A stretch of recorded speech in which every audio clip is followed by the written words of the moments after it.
Olá, hoje no Mundo Político, as demandas de Minas no Senado. Dos 3 senadores do estado, um ocupa a presidência da Casa Legislativa e outros 2 não integram a base. Como está o jogo de forças entre o governo Lula e seus adversários? Quais as grandes discussões a serem travadas nos próximos meses? E ainda, as pautas prioritárias para Minas Gerais e os desafios da interlocução federativa. Eu converso com o senador Carlos Viana, do Podemos. Muito bem-vindo, Viana, ao Mundo Político mais uma vez, sempre um prazer receber. Muito obrigado, Soalheiro, à disposição aqui para conversarmos sobre o que interessa a todos nós de Minas Gerais. Viana, na disputa pela presidência do Senado, na qual o mineiro Rodrigo Pacheco acabou reeleito, o senhor apoiou a candidatura de oposição, então, de Rogério Marinho. Como esse resultado da disputa impactou o jogo de forças no Congresso nesse início de um novo ciclo de poder? Bem, o voto em Rogério Marinho foi naturalmente um acordo que eu tinha com o meu partido anterior, que era o PL. Eu fiz um compromisso de apoiar o partido até o final numa campanha a governador e até a nova eleição do Senado. Mas eu já avisei, naquela época, já havia avisado que eu não permaneceria no partido pelas diversas dificuldades que tive durante o pleito em Minas Gerais e percebi claramente que o espaço ficaria muito pequeno. Outra questão era assim, os vários grupos muito radicais que se abrigaram no PL e que não caminham com a minha visão sobre política. O voto foi realmente o cumprimento desse compromisso e eu deixei muito claro isso ao presidente do Senado, Rodrigo Pacheco, de que eu não votaria nele. Era meu posicionamento junto ao público que sempre me acompanhou. E o que guiou esse posicionamento? Em relação a Rodrigo Pacheco, há alguma ressalva sua na atuação dele? Não, o Pacheco é uma pessoa muito preparada, é um político habilidoso em vários aspectos. Mas, a meu ver, e como boa parte do meu público, o Senado saiu muito enfraquecido. Nós, diante do Supremo Tribunal Federal, e é claro, a gente precisa ter uma discussão muito madura e equilibrada sobre isso, Soalheiro, o Senado hoje está subserviente a um dos poderes. Nós do Congresso hoje somos obrigados a cumprir uma decisão monocrática. Nós hoje não temos a autonomia suficiente para votar uma lei, daí a pouco o Supremo derruba a lei. Essa discussão, inclusive, o próprio Rodrigo Pacheco já assumiu o compromisso de que serão discussões que vão fazer parte daqui para frente do nosso trabalho. Por exemplo, mandato para os ministros do Supremo é uma decisão que virá, tenho certeza que madura, se 10, 12 anos é uma discussão que será feita com muito equilíbrio com o próprio Supremo. A questão das decisões monocráticas, elas têm de acabar. Não é possível que um juiz determine o que 81 senadores eleitos pelo voto tenham que fazer. Então, a meu ver, o presidente Pacheco teve essa dificuldade no relacionamento. Ele não enfrentou o Supremo, vamos dizer assim, de igual para igual. O relacionamento não foi em equilíbrio. O Supremo determinou. A questão do ministro Alexandre de Moraes, por exemplo, nas várias formas como ele agiu, deixou brechas que não estão na Constituição, mas também não estão contra. E o Congresso é quem tem que agora fazer uma análise e caminhar na direção de uma discussão ampla. É um novo momento, né? Antes da gente falar mais sobre essa conjuntura, Sim. O senhor fez referência inicialmente à mudança de partido. O senhor disputou o governo de Minas pelo PL. Sim. E, na época, era a candidatura oficial de Jair Bolsonaro em Minas, né? O palanque oficial, mas o PL o tempo inteiro flertou ali com a reeleição de Romeu Zema. É esse o principal motivo para o senhor deixar o partido? Principalmente. Porque deveria ter sido a candidatura oficial, não foi. Eu fui convidado a ser candidato, eu estava num outro partido, me convidaram, eu aceitei prontamente o pedido do presidente Valdemar, do presidente Jair Bolsonaro, e o acordo era, nós faríamos uma campanha que daria claramente a ele um palanque em Minas estável e seguro. Eu cumpri com todas as minhas partes. Tudo que eu me comprometi, a minha palavra foi dada e foi levada até o final a um custo muito alto. Mas na primeira aparição pública, por exemplo, o Bolsonaro levantou a mão do governador, dizendo que em time que está ganhando não se mexe. Ora, o senhor considera ter sido traído? Minha vida, eu não diria uma traição, mas eu diria que não foi uma conversa muito franca. Porque se tivesse dito que a situação era essa, eu mesmo teria buscado um acordo com o governador, vamos tentar um acordo. Agora, eu não posso reclamar, dizer que foi totalmente infrutífero. Pelo contrário, tive uma disputa importante, o PL cumpriu comigo tudo o que se comprometeu e eu entendo que saí mais maduro, porque disputar uma campanha para governador sem nunca ter sido político e sair o terceiro mais votado, eu considero isso uma boa vitória de quem está aprendendo a lidar no dia a dia da política mineira. Essa maturidade também é o que te faz optar pelo Podemos para ter uma atuação independente no Senado? Olha, é preciso entender que no Senado a construção partidária é diferente da Câmara. Primeiro que o senador pode mudar de partido sem nenhum tipo de restrição legal. Às vezes eu vejo colegas do jornalismo fazendo críticas sem conhecer claramente qual é a situação. Política você não pode ter conversa de boteco sobre ela, você tem que ter uma conversa séria para as pessoas entenderem com clareza. Então um senador pode mudar de partido a hora que quiser. E no Senado, esse jogo de forças é diferente da Câmara. O PL, por exemplo, se tornou um partido muito grande, de direita, abrigando todos os movimentos bolsonaristas, independentemente da vertente. Quando você chega no Senado, quando vem comissões, quando você vai discutir espaço político, é interessante que muitas vezes você saia de um partido maior e venha para um partido médio. Por quê? Porque num partido médio a sua chance de ser presidente de uma comissão é muito maior do que você num partido maior. Porque lá você tem os nomes, é como o PSD, por exemplo. Eu fui 3 anos do PSD praticamente. O PSD tem grandes nomes. Eu sou um peixe pequeno num aquário, então eu tenho que buscar a minha sobrevivência. É o que eu tenho feito. Fora que o meu aprendizado de política está sendo feito quase que tateando, né? Eu venho fazendo entre erros e acertos. Então a vinda para o Podemos foi uma decisão muito acertada, foi recebida de uma maneira muito especial e acabou me dando a presidência da Comissão de Ciência e Tecnologia, o que eu não teria nos outros partidos, muito menos no PL. Falando da Comissão de Ciência e Tecnologia, quais serão as pautas prioritárias que ela vai encampar nos próximos meses? Há uma discussão muito intensa sobre as chamadas Big Techs e as emissoras de televisão. Essa é uma discussão porque há aí um campo, vamos dizer, misto de transmissão pela internet, transmissão por antenas. Não é? Quem transmite pela internet tem menos custo do que quem já tem um canal formal. Então, essa é uma discussão de espaços que a gente vai ter, que eu acredito vai chamar muita atenção. Outra questão é a questão do 5G. Nós em Minas, por exemplo, vou citar bem, temos regiões onde ainda não temos nem 3G ou 4G de qualidade com a internet. E já estamos num patamar do 5G que ainda não chegou. A comissão tem por obrigação acompanhar o cumprimento desses contratos. Outra questão que nos preocupa muito é um trabalho conjunto com o Ministério da Educação para que a gente possa levar a internet a 100% das escolas brasileiras. Esse é um assunto que eu pretendo levar com muita atenção nessa sintonia com a tecnologia e a educação. Fora discussões, por exemplo, a questão de enriquecimento de urânio, que é uma discussão que hoje no Brasil ainda é pequena, mas é importante, porque se quer construir uma nova usina nuclear, isso o Brasil precisa? Não precisa? Quais são os limites disso? A questão do investimento nas universidades em tecnologia, geração de patentes.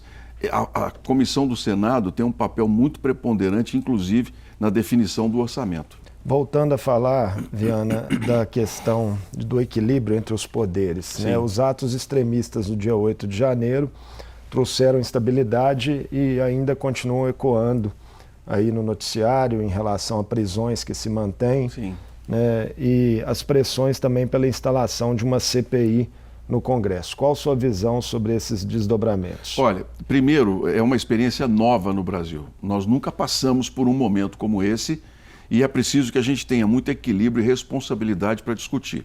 Em primeiro lugar, os manifestantes não geraram estabilidade nenhuma, a meu ver, porque as Forças Armadas em momento algum sinalizaram apoio a qualquer tipo de rompimento. Isso é muito claro. No meu gabinete, por exemplo, passavam por lá representantes de diversas forças, ninguém gostava de ser usado politicamente por governo nenhum. As Forças Armadas brasileiras têm uma visão muito profissional da função constitucional dela. Então essa história de golpe, isso aí em momento algum passou por qualquer discussão séria entre os nossos militares. Isso ficou mais no âmbito das manchetes e do ex-presidente, que vez ou outra usava essa questão de ser o chefe das Forças Armadas. Mas em momento algum isso aconteceu. Agora, vamos analisar rapidamente, mas com muita calma. Primeiro, as pessoas irem para a porta de um quartel, isso é um crime? Isso é crime? Não é. As pessoas podem ir para lá, elas pagam a própria conta, elas estavam ali por o que quisessem, e defendendo a opinião delas. Ah, nós queremos uma intervenção militar. As Forças Armadas estão dispostas? Não. O Brasil, por mais que a gente tenha críticas às instituições, elas funcionam. Então, a meu ver, não havia crime nenhum ali. Quando veio a manifestação para a porta do Congresso Nacional, a polícia deveria ter sido orientada a manter os manifestantes longe. Alguém permitiu que eles chegassem até a porta do Congresso. Quem permitiu? Se há uma experiência muito grande. Todos os sistemas de informação do Brasil funcionam muito bem, desde a ABIN aos gabinetes institucionais de segurança. Todo mundo sabia do risco. Por que ninguém tomou providências para não deixar? A CPI pode trazer essas respostas? É o caminho certíssimo para isso. Para a gente entender, alguém incentivou a quebradeira? Se incentivou, essa pessoa tem que ser naturalmente identificada. Quem financiou?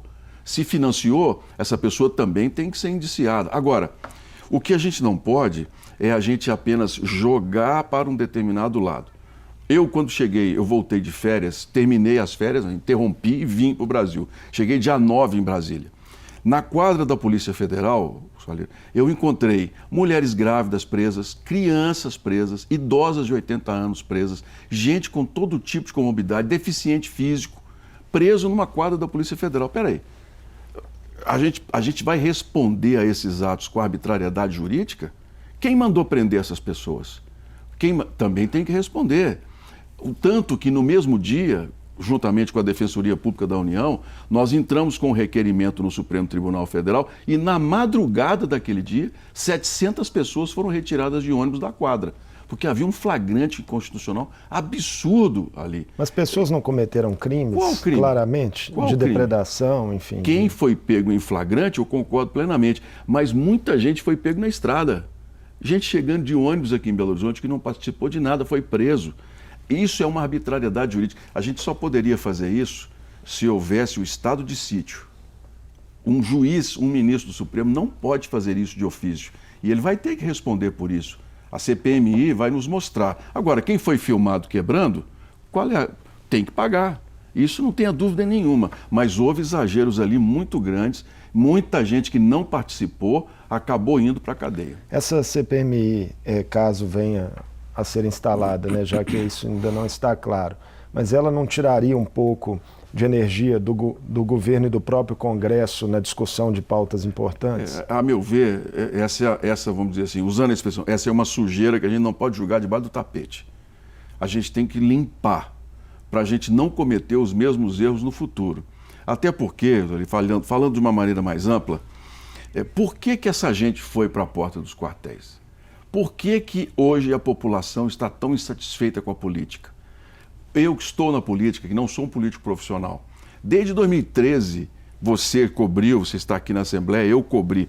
A população está indo à rua protestar contra a política, a corrupção, a quantidade de impostos que a gente paga em um país que não atende a gente. Você não tem uma saúde de qualidade, você não tem uma escola pública que funcione bem, você não tem um transporte público que funcione. Então, os partidos, eles vão criando leis só para se proteger, para reeleger os que já estão no poder. A população não aceita. Aí a população o que faz? Parte para outros comportamentos. Elege campeões de rede social, por exemplo, que não tem nenhum embasamento para poder administrar nada, mas é eleito.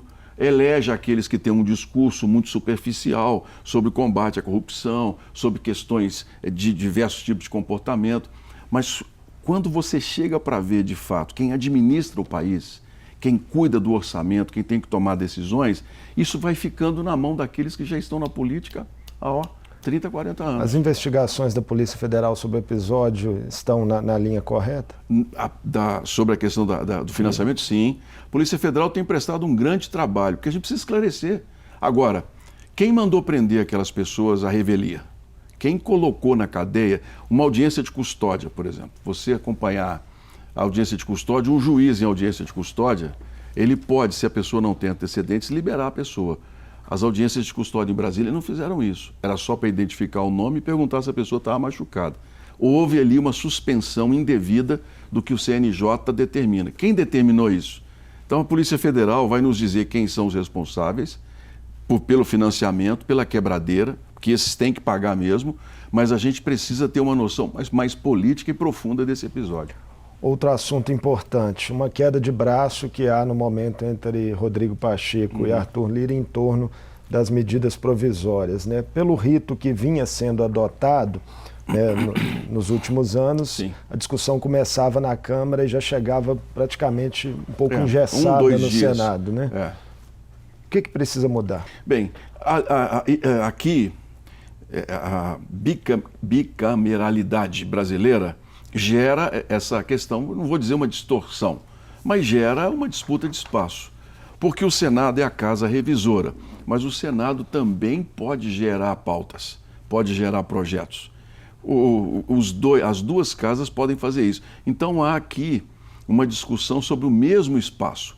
A Câmara é onde começa a medida provisória, a chamada Casa do Povo. Então o que o Lira quer é que o Senado apenas analise com rapidez, retire ou simplesmente deixe passar. Os senadores não querem isso. Nós queremos participar ativamente das discussões, uma vez que muitas vezes sai da Câmara sem ter esgotado o debate.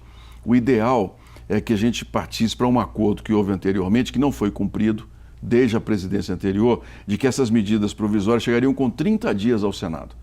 Aí o Senado teria tempo suficiente para poder passar pelas comissões e discutir. Então hoje nós estamos, assim, essa questão entre o Pacheco e o Lira, nós vamos chegar a um acordo. Tem mas outras reuniões essa espaço, semana, inclusive, né? O Pacheco, nesse ponto, é muito condescendente no sentido de diálogo, de buscar um acordo. Reforma tributária, né, vem sendo tratada aí pelo governo Lula, talvez como a principal bandeira junto ao Congresso para esse ano de 2023. A gente sabe que é um tema complexo, né, que não avançou em vários outros momentos recentes. Dessa vez, o que o senhor sente? Há clima para a discussão avançar? Bem, a reforma tributária vai ser apresentada como um mérito do governo Lula, mas não é. Essa discussão já veio muito madura dos últimos 3 anos. Ela não influencia na arrecadação. Ela é uma questão apenas de você diminuir a burocracia em relação aos impostos. Porque você, para poder gerar, como se quer, toda uma abrangência, nós vamos ter que mexer nas alíquotas. Aí São Paulo não quer, por exemplo. São Paulo não vai querer aceitar uma redução no ganho deles ou a transferência de um ICMS para o consumo. Para Minas Gerais, qual seria o principal interesse? Muito pouca perda para Minas. No nosso caso, não seria tão grande se a gente fizesse uma alíquota única. Mas você pode fazer compensações. O que eu acredito é que a reforma está madura, a reforma tributária, ela virá. O meu voto será favorável desde que não crie novos impostos, porque há uma tentação muito grande em se criar ou aumentar a carga tributária. Nós vamos ter que chegar num acordo, porque você tem serviços e indústria. A indústria quer a redução para 28%, por exemplo. Os serviços não querem. Aí nós possivelmente teremos que criar 2 alíquotas para atender cada um dos setores. Mas a reforma virá. O diálogo federativo, Viana, entre Minas e a União ainda parece um pouco travado, né, nesse início aí do novo ciclo de poder. O governador Romeu Zema faz algumas críticas públicas, né, à nova gestão do Planalto. Como os senadores podem atuar nessa interlocução e como é que você está vendo esse desafio, né? O Estado tem questões importantes que vão depender das 2 esferas de governo. A situação de Minas Gerais, ela é preocupante, porque Minas tem 6 anos que não paga R$1 da dívida e durante o governo Bolsonaro isso não foi cobrado, não houve nenhum gesto político para mudar isso. Há uma liminar que suspende a dívida, que pode cair a qualquer momento. E uma liminar sobre a questão do regime de recuperação fiscal, que eu, a meu ver, não vai resolver o problema do Estado. Só vai gerar mais prazo, mas não resolve na questão do que a gente precisa, que é diversificar a economia do Estado e buscar uma nova fonte de arrecadação além do minério. Eu deixei isso muito claro até na trajetória. Minha função como senador, como dos outros 2 colegas, é buscarmos os financiamentos para que o Estado precisa. Só que para ter financiamento, o Estado tem que resolver a dívida. Enquanto isso não for detalhado e feito um novo acordo, o Estado não recebe R$1 novo. Isso é muito preocupante, porque se houver uma cobrança de imediato do valor que está sendo devido, ou mesmo dos juros, o Estado entra em falência. Mas é hora de fazer política também, né? Para quem está à frente do Estado. Mas não somos nós que temos que fazer isso. Essa é uma decisão do Executivo. Sim, eu falo do próprio Executivo, Às do vezes, governador. Às vezes o pessoal, você que é de Valadares, o pessoal entra na minha rede e fala assim, senador, o senhor não está fazendo nada, a estrada aqui está um desastre. Estrada é função de governador e de presidente. Eu, como senador, posso ir lá tentar, resolve o problema, mas não é a nossa função. A questão de discutir a posição de Minas junto ao Tesouro não passará pelos senadores. É uma decisão do próprio governador que eu tenho certeza é maduro e experiente o suficiente para buscar aí um bom termo. Ainda sobre os 3 senadores, né, vocês têm perfis diversos, né, temperamentos, enfim, e posições políticas também que não são exatamente as mesmas. Mas há pautas que dá para trabalhar conjuntamente? Vocês têm travado esse diálogo? O presidente do Senado, que é o Pacheco, não há como, ele está lá na função dele. Agora, com a chegada do Cleitinho, é uma pessoa de muito boa vontade. Nós temos tido boas conversas sobre como a gente pode resolver os problemas. Porque a fase de ir lá mostrar o buraco, ele passou. Agora nós somos a janela. Então, o grande problema nosso em Minas Gerais é que nos últimos anos nós ficamos muito longe da determinação do orçamento.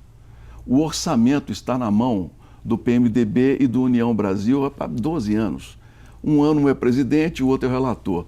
Então, as grandes obras, o dinheiro para a construção, ampliação, não tem vindo para Minas. Por quê? Porque nós não temos ido lá no orçamento colocar o dedo nele.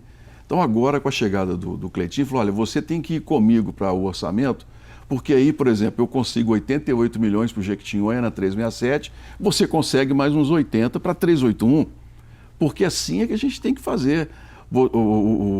Não adianta nada, nós temos uma bancada com 56 deputados e 3 senadores, e a gente buscar só as emendas para o nosso interesse. A gente tem que buscar as emendas de interesse do Estado. E nós ficamos ausentes. O Nordeste e o Norte fazem isso muito melhor do que nós.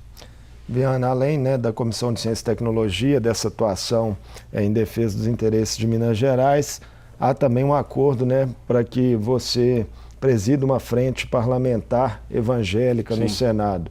Quais os limites para a atuação desse grupo, considerado aí a previsão de Estado laico na nossa Constituição? O Estado é laico, mas a população é cristã. E os cristãos têm que participar da política, têm que colocar seu interesse. Em momento algum, nós vamos querer colocar a Bíblia como Constituição brasileira. Não é esse o caminho.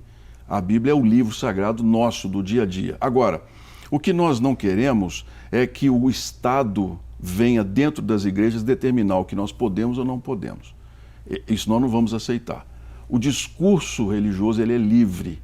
A liberdade de culto, a liberdade de religião é constitucional em nosso país. E se a gente não tomar cuidado, a gente vai começar a ter espaços invadidos, como no passado se tentou. Por exemplo, criminalizar padres, pastores que não celebrassem casamentos homoafetivos. As pessoas que querem se casar do mesmo sexo, elas têm direito. Vai lá no cartório e o Estado é laico. Lá agora, obrigar uma igreja a fazer isso? Em momento algum.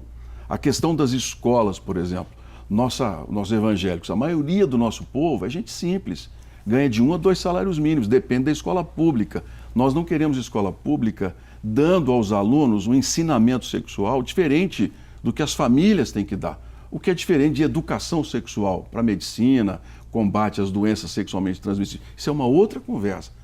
A gente está falando aqui de ideologia de gênero, por exemplo. Nós não queremos isso. Isso, para nós cristãos, é fundamental deixar claro que a escola pública é lugar das pessoas aprenderem. Quando as pessoas crescerem, se tornarem adultas, elas escolhem o gênero que elas querem ser. Isso aí não é problema, é um direito da pessoa. Então, a frente não é uma frente religiosa, nem é uma frente política, de partidária. Ela é uma frente para dizer o seguinte, os assuntos que os cristãos defendem, nós não queremos o aborto. É o nosso posicionamento, nós somos contra. Nós não queremos a liberação de cassinos no Brasil, jogo. Nós somos contra. Essa é a função da frente, dar sequência naquilo que a Câmara já vem fazendo e que chegava no Senado, ou parava ou era distorcido. Antes da gente encerrar, rapidamente, o senhor esteve, né, recentemente com o ex-prefeito de BH e ex-candidato a governador Alexandre Calil. Já são as eleições de 2024 no horizonte, o que foi tratado? Bem, já são as eleições, naturalmente é preciso conversar sobre Belo Horizonte. Eu, quando candidato a senador, tive 850 mil votos aqui. E para governador também fui muito bem votado, apesar do contexto que nós tivemos. É natural que eu moro aqui, eu vou fazer 60 anos agora neste mês de março, eu moro aqui há 46 anos. É natural que eu participe desse processo. E Calil, o mínimo que eu posso ter por ele é respeito e gratidão. Um dos dois pode ser candidato a prefeito? Não, Calil não pode, né? Como ele desistiu. Agora, o meu nome vai ser colocado para análise. O importante é a gente fazer um grupo. Vamos fazer um grupo de trabalho político que esteja acima do que eu penso ou que ele pensa. Vamos analisar juntos quais são as soluções. O que eu posso dizer, Soalheiro, é o seguinte: a experiência do Calil com o PT e o apoio ao Lula agora não manda mais. A minha experiência de apoio a Bolsonaro também não voga mais. Nós temos que pensar agora em Minas, em Belo Horizonte. O que interessa à capital. E interessa à capital entregar a um prefeito que quer ajudar as vilas e favelas, um prefeito que tenha sensibilidade com a escola pública, com as creches. Porque a mãe que mora lá, por exemplo, no Cafezal, essa mãe não quer saber se eu sou de direita ou sou esquerda. Ela quer que o filho e a filha tenham uma creche. Mas o Calil deixou claro que não pensa em se candidatar novamente? Não, nós não conversamos sobre isso. A conversa foi sobre analisarmos daqui para frente um grupo que possa trabalhar a eleição em Minas Gerais, em Belo Horizonte. Viana, muito obrigado por essa conversa conosco aqui no Mundo Político da TV Assembleia. Obrigado, sempre um prazer recebê-lo. É importante para a gente ter os senadores de Minas aqui. Muito obrigado. É sempre um prazer falar sobre Minas Gerais.